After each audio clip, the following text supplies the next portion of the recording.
Amalgamated Supermarkets Association. Makakasama ho natin, Mr. President, live tayo sa RMNDZ XL Manila, si Radyo Manludes. Good afternoon. Hello, good afternoon. Magandang hapon sa iyo. Yes, sir. Meron ho ba kayong natanggap na report o reklamo o report na rin na tumaas na yung mga pangunahing bilihin dahil po sa nangyayari dyan sa Iran, US at Israel? Definitely wala pa. Zero. Ni isa wala. Okay? I mean, from my members, I do not know kung sila nakatanggap, no? Pero from my end, walang balita, walang nag-abiso so far. So far. Pwede kong sabihin na wala pong pagtaas sa mga presyo ng mga bilihin sa mga supermarkets? Yes, kasi mga ano pa naman to mga old stock to, mga ibig mga nagawa na to bago gera, di ba? Tama, Bago tama. tumasan lang is.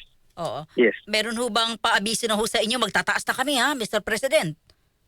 Meron. Ooh. April pa raw. So that's business as usual, hindi dahil sa gera. April pa. Yung isang kumpanya lang nagkabiso at April pa. Hindi na minadali at hindi dahil nga, tinamaan ng isang bansa sa Middle East. May initial, magkano po?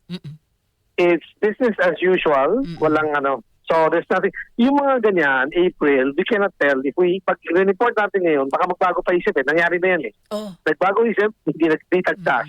It happens. So hanggat di nangyari, huwag natin i-report na sure na mangyayari yun. Kasi abiso pa lang yun. Tama. Maaring tinetest lang nila yung kalaban. Maggagalaw din ang presyo ng kalaban. Those things, strategy yan. May possibility ho bang magtaas because of what happened po sa mga bansang nabanggit ko? It looks very definite na meron. Diba?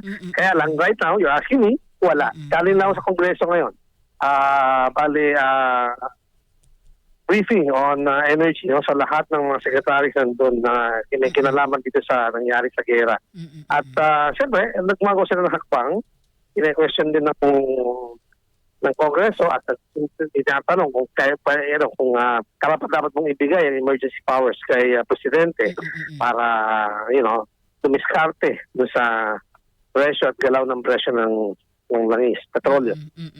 May mga reported po kami na may mga panic buying. Kayo ba merong gano'n na, bakit ang dami namimili? Ba't nauubos na itong mga tinapay, mga asukal? As of last night, wala pa naman. Right now, I'm inside a supermarket. Not mine, okay? I'm inside a supermarket. Medyo marami namimili, but I wouldn't call this panic buying. Not anywhere near panic buying. Yeah. At walang dapat ipag-panic buying?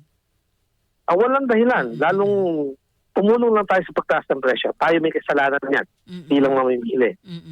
Pag may panic buy tayo. Oo. Ano pa ang inyong mensahe, sir, sa ating mga kababayan?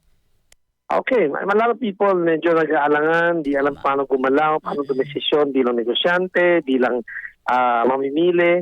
Well, you want to be sure you could probably increase your purchases by around 15-20%, but nothing beyond that. If you buy 50% on top of what you used to buy, that already creates, a ripple sa supply, kukulangan na supply niyan. Kasi wala naman naghanda para sa gera, walang manufacturer, planta nila na nag-imbak at nagtambak during this time na hindi naman talaga peak period, di ba?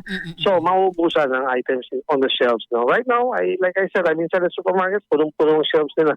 Walang walang butas, walang At walang panic buying? Wala. There's nothing near what you would describe as panic buying. Pero siguro, may just to be safe, dinagdagan nila siguro ng konti yung bilhin nila. May pila. So normally at this time walang pila pero it's early pa pero may pila na which means may dagdag sa pagbili ng tao, Kasi otherwise walang pila this time. Pero hindi panic buying to. Opo. Sir, maraming salamat. Mabuhay po kayo. Good afternoon. Yes, good afternoon. Siguro next week may bagong update na tayo. Babalikan po namin kayo, sir. Thank you, sir. Thank you. Okay, Salamat. Bye-bye.